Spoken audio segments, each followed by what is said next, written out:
ભગવાન હતા કેવીક મજા આવે છે હાસુ કહેજો. અને પણ બહુ મજા આવે છે.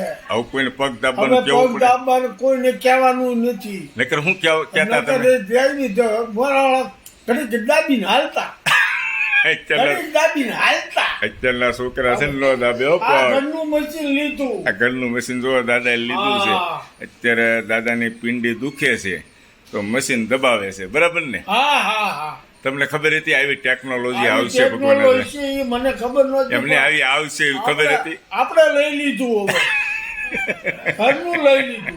એટલે મારું એવું કેવું ભગવાન હતા તમે છે ને તમારી જે ઉંમર થઈ ને અત્યારે 87 વર્ષ આજુબાજુ છે, આ સુખ દુઃખ બધું જોયું તમે આ બધું જોઈ લીધું. અને ઘટપણમાં આવું સુખ મળશે આવી આશા હતી તમને? આવી ખબર નહોતી. હે અમને ખાવા નહીં દે એમ હતું. હું કાંઈ રોટલો નહીં ખાવા દે છોકરા. કોણ છોકરા એટલે રોટલા ને બદલે અત્યારે તમે આ રોટલાને બદલે સુવિધા આપી મશીન. જોવો તમને કહો આખા મફત નો આવે હો ભગવાન હતા. નારે ના ઘરના પૈસાનું લીધું. હા એ મફત નો આવે એમ હું કહું છું. મફત આવે થોડું. એટલે એ પ્રમાણે તમને આમ કેવી છોકરા ફેસિલિટી આપે છે. છોકરા બહુ હાસવે. તો તમે કહો છો ને રોટલો નહીં દે હું પેલા એમ હતું કે નહીં દે આળા હા એમ હતું. હવે ત્યાં તો વળી સારું થયું. આ જલસા છે આ દાદા ને જો હા, ભાઈ ભાઈ, ભાઈ.